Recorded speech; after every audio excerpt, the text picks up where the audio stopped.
پاکستان کے جھنڈے کے حوالے سے کہ اس کی تاریخ کیا ہے اور کیسے پاکستان کا جھنڈا بنا، یہ ویڈیو ضرور دیکھیے۔ جیسے جیسے پاکستان کے آزادی کا جو دن ہے 14 اگست کے حوالے سے وہ نزدیک آ رہا تھا، تو مسلم قیادت جو تھی ان کے سامنے یہ سوال تھا کہ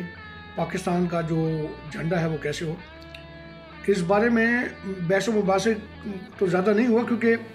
جو مسلم لیڈرز تھے ان کے درمیان میں یہ بات چل رہی تھی۔ جو آل انڈیا مسلم لیگ تھی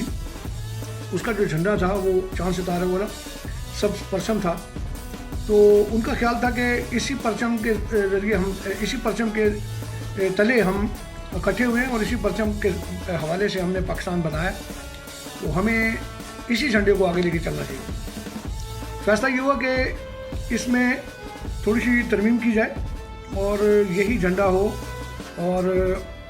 یہ فیصلہ جب ہوا تو اس پر ایک میٹنگ کی گئی، اور اس میٹنگ میں یہ فیصلہ ہوا کہ پاکستان میں موجود جو اقلیتیں ہیں ان کی نمائندگی مختلف رنگوں سے کرنے کے بجائے سے سفید رنگ سے کی جائے گی۔ جو لارڈ ماؤنٹ بیٹن تھے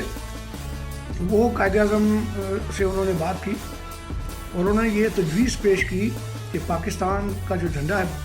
بن رہا ہے اس پر کسی جگہ پر بھی کسی کونے پر یونین جیک کو بھی جگہ ملنی چاہیے، اور انہوں نے یہ بتایا کہ انڈیا اور جو میں یا 9 آبادیاں جو ہیں جنہیں ہم کالونیز کہتے ہیں ان میں یونین جیک جو ہے وہ ہونا چاہیے۔ آج بھی آپ دیکھیں تو نیوزی لینڈ میں، آسٹریلیا کے جھنڈوں میں آپ کو یونین جیک جو ہے وہ نظر آتا ہے۔ تو جو آخری وائس رائے تھے لارڈ ماؤنٹ بیٹن، انہوں نے قائد اعظم سے یہ درخواست کی۔ قائد اعظم نے اس معاملے پر ان سے کہا کہ میں اپنے رفقا سے مشورہ کرنے کے بعد ہی آپ کو یہ بتا سکوں گا کہ اس میں یونین جیک کی گنجائش رکھی جائے یا نہیں۔ لیکن جب انہوں نے اپنی جو ان کے ٹیم تھی ان سے مشاورت کی تو اس تجویز کی سختی سے مخالفت کی گئی اور کہا گیا کہ چونکہ جو کالونیز ہیں وہ ابھی بھی برطانوی سامراج کے انڈر میں ہیں، لیکن ہم برطانوی سامراج سے آزادی حاصل کی، ہم آزاد ریاست کے طور پر سامنے آئیں گے، لہٰذا ہمیں اپنے جھنڈے میں یونین جیک کی کسی بھی قسم کی کوئی نشانی نہیں منظور ہوگی۔ گو کہ بھی 14 اگست میں وقت تھا، یہ طے ہوا کہ پاکستان کا جو جھنڈا ہے ڈیزائن کرنے کے لیے قائد اعظم نے کچھ لوگوں سے وہ کیا، اور یہ ڈیزائن جو ہے سید امیر الدین قدوائی جو ہیں ان کو وہ اعزاز حاصل ہوا کہ جو ان کا ڈیزائن تھا وہ بہترین ڈیزائن تھا۔ یہ تاریخی جو حوالے ہیں ان سے ہمیں پتہ چلتا ہے کہ مسلم لیگ کا جو پرچم ڈیزائن کرنے کے لیے دیے گئے تھے ان میں 2 قسم کے جو پرچم تھے، 2 ڈیزائن جو تھے وہ مسلم لیگ کے جو لیڈر تھے ان میں ان کو پذیرائی ملی، وہ پسند کیے گئے۔ ان میں سے ایک پرچم جو تھا اس کے دائیں اور بائیں طرف سفید رنگ اقلیتوں کے لیے تھا، اور درمیانی جو حصہ تھا وہ سبز رنگ کا تھا اور چاند ستارے بنا ہوا تھا اس پہ، جبکہ جو دوسرا پرچم تھا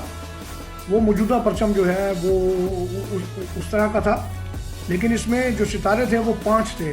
اور یہ جو 5 ستارہ پرچم تھا یہ بنیادی طور پر قائد اعظم کی تجویز تھی کہ قائد اعظم نے ان 5 ستاروں کو پاکستان کے جو 5 صوبے ہیں بنگال، سندھ، پنجاب، بلوچستان اور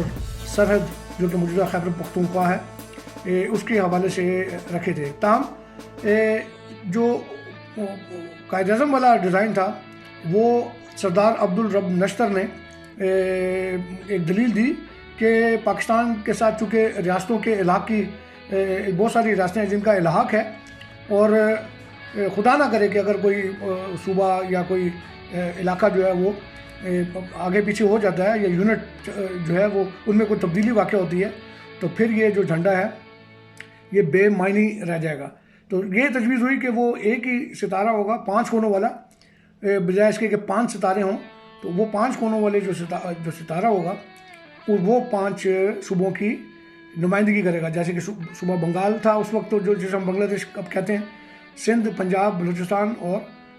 خیبر پختونخوا۔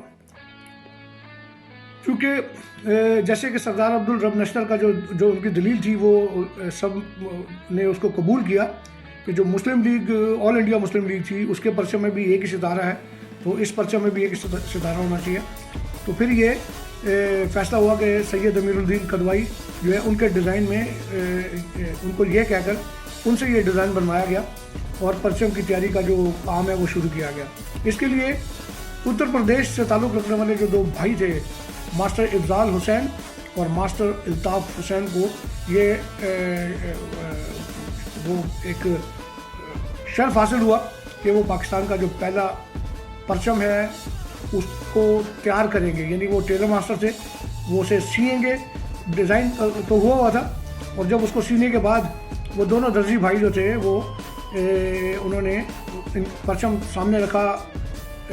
مسلم لیگ کی قیادت کے سامنے، قائدین کے سامنے، تو وہ بڑا پسند کیا گیا. قیام پاکستان سے 3 روز قبل 11 اگست 1947 کو ریاست پاکستان کا پرچم باقاعدہ طور پر منظوری کے لیے دستور ساز اسمبلی میں پیش کیا گیا. یہ قرارداد جو تھی یہ قائد ملت لیاقت علی خان نے پیش کی اور بطور نمونہ تیار کیا جانے والا پاکستان کا ایک چھوٹا سا پرچم اسمبلی میں لہرایا گیا. سو یوں نواب زادہ لیاقت علی خان کی جانب سے پیش کیا جانے والا یہ قرارداد تھی، یہ سے متفقہ طور پر منظور کیا گیا، اور یوں سبز ہلالی پرچم جو ہے وہ ریاست پاکستان کی علامت قرار پایا، اور آج وہ بڑی شان کے ساتھ ہم اسے سلام کرتے ہیں، سلوٹ کرتے ہیں.